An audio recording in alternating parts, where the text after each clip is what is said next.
It's been a dramatic week on the global stage, one that says a lot about power, pride, and how fast the world can change when politics and economics collide. Just days after Donald Trump was passed over for the Nobel Peace Prize, the former president fired back, not at the Nobel Committee, but at China. The result? A storm that's now shaking markets, testing alliances, and raising big questions about the future of global trade. Trump, visibly irritated by what he called a political snub from the Nobel Committee, didn't waste time shifting the spotlight. He announced that starting November 1st, the United States would slap a 100% tariff on all Chinese imports, double what it is now. The reason, according to him, was China's extraordinarily aggressive trade behavior and a new wave of export controls Beijing had just announced on key materials, including rare earth minerals. Now, if you're not familiar with rare earths, don't let the name fool you, they're not actually rare. But they are absolutely essential to everything from electric cars and smartphones to fighter jets and satellites. And China controls the lion's share of the global supply. That's why this story isn't just another headline. It's a window into the power struggles shaping the century ahead. But before we dive into that, if you're enjoying this kind of deep dive on global economics and want more people to understand what's really happening behind the news, go ahead and hit the like button and share this video. It really helps the channel grow and keeps this kind of independent content alive. So, back to the story. China's new export rules caught everyone off guard. The Ministry of Commerce announced that any product containing even traces of Chinese-sourced rare earths would now require a special export license, citing national security reasons. That includes not just rare earths, but also materials like lithium-ion batteries, graphite, and even synthetic diamonds, each one crucial for high-tech manufacturing. For the US, this move hit a nerve. These minerals are the hidden backbone of America's defense and technology sectors. One report found that nearly 80,000 individual components used across 1,900 US military systems, from F-35 jets to guided missiles, contain Chinese-sourced minerals. The Navy, the Air Force, the Army, all rely heavily on materials that pass through China's supply chains. So when Beijing tightens the valve, Washington feels the pressure immediately. Trump responded in classic fashion: fast, loud, and personal. On Truth Social, he blasted Beijing for trying to hold the world captive, calling China's actions a moral disgrace and accusing them of weaponizing trade. Within hours, markets trembled. The Dow dropped nearly 400 points, the S&P lost over 1%, and the Nasdaq tumbled close to 2%. For investors, that's billions wiped off the board in a single trading day. But this wasn't just a stock market story. Down on the ground, American farmers and manufacturers started feeling the anxiety. Every time tariffs rise or China slows down purchases, farmers in the Midwest take a direct hit. Soybean exports, a major U.S. crop sold to China, dropped almost 2% that same day. Imagine working all year only to see your market vanish overnight because of a political clash half a world away. This isn't the first time either. We've seen this movie before, back in 2018 when the first U.S.-China trade war broke out. Tariffs went up, both sides retaliated, and American agriculture suffered badly. Washington had to step in with billions in subsidies just to keep family farms afloat. A few years later, a Phase 1 deal was signed, promising Chinese purchases of American goods. But compliance was spotty and tensions never really went away. Now, here we are again, replaying the same cycle. Tariffs, export controls, trade threats, and the uneasy feeling that the world's two largest economies are drifting further apart. The deeper issue here isn't just tariffs, it's control. Who controls the materials that power our world? Who sets the rules for the technologies of the future? Rare earth minerals sit at the center of that question. China spent decades quietly building its dominance. Today, it produces roughly 70% of the world's rare earths and processes over 90% of them. Even if countries like the US or Australia mine their own, they still send the raw materials to China for refining. That's the choke point, the refining stage, and it's where China holds almost all the leverage. For the United States, this dependency poses a real national security risk. It means that America's most advanced fighter jets, radar systems, and missile technologies rely on materials that flow through a strategic rival's hands. That's why many analysts say China's latest move wasn't just economic, it was geopolitical.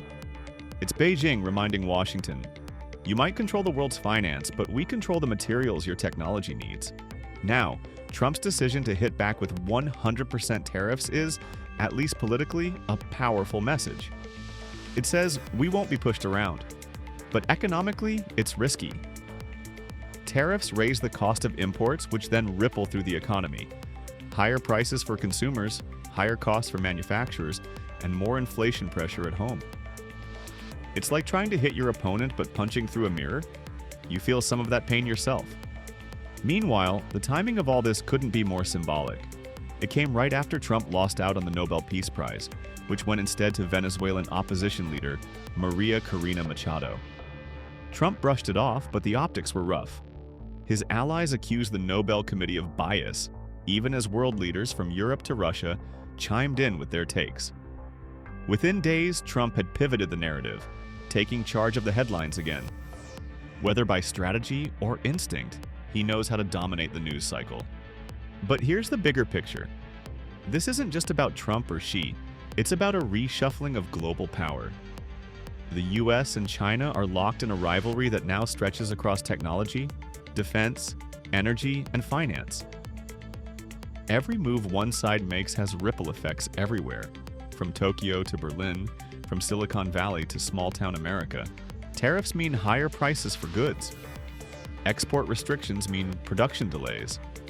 Markets become more volatile and ordinary people pay the price. Farmers, factory workers, and retirees watching their pension funds rise and fall. They're the ones caught in the middle of this great power tug-of-war. Let's pause here for a second, because I'd love to know what you think. Do you believe Trump's 100% tariff move is the right response to China's export restrictions? Or is it just adding fuel to the fire? Share your thoughts down in the comments. I read every one, and your insights help shape these discussions for future videos.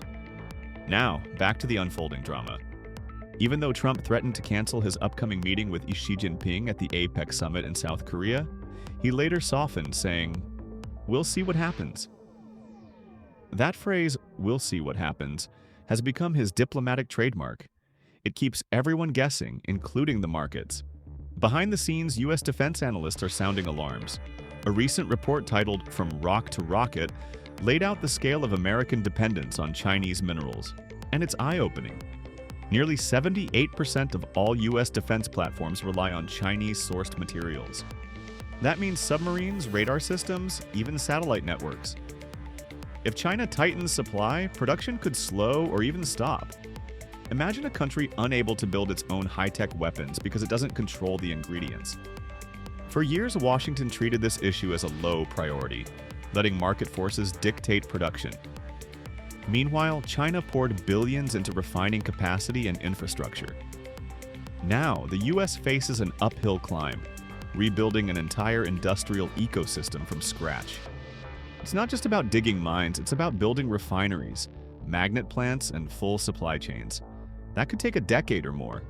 At the same time, Beijing's move hits at another sensitive area, the global transition to clean energy. Materials like lithium, graphite, and rare earths are critical for batteries, wind turbines, and electric vehicles. Restricting their export doesn't just affect America. It slows down the entire global push toward green technology. So, while Western nations talk about decarbonization, China effectively controls the throttle. As for Trump, his message is clear.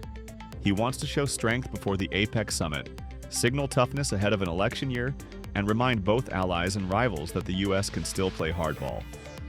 Whether that strategy leads to a deal or deeper confrontation is anyone's guess. Some believe it's brinkmanship, pressure before negotiation. Others see it as the start of a new, more intense trade war that could reshape global markets all over again. Either way, the stakes couldn't be higher. This isn't just about trade. It's about who defines the future of technology, energy, and defense. Rare earths are more than rocks. They're the DNA of modern civilization. Whoever controls them controls the future. And as much as this story revolves around Trump and Xi, it's also about us, the people living through the consequences. The farmers adjusting to new tariffs, the consumers paying more for electronics, the workers whose jobs depend on stable trade. Global power politics might play out in high-level meetings and press conferences, but its impact hits everyday life in ways we often don't see until it's too late. In the end, what started as a Nobel snub has spiraled into something much bigger. A test of leadership, a clash of economic philosophies, and a glimpse into the fragile nature of global interdependence. If history tells us anything, it's that moments like this often decide the direction of decades to come. Will cooler heads prevail and steer this toward negotiation? Or are we watching the next major chapter in the US-China rivalry unfold in real time? Only time will tell. If you've watched this far, thank you. And if you found this breakdown useful, make sure to like this video, subscribe to the channel, and hit the notification bell so you don't miss future updates on global economics and geopolitics. Thanks for watching, and I'll see you in the next one.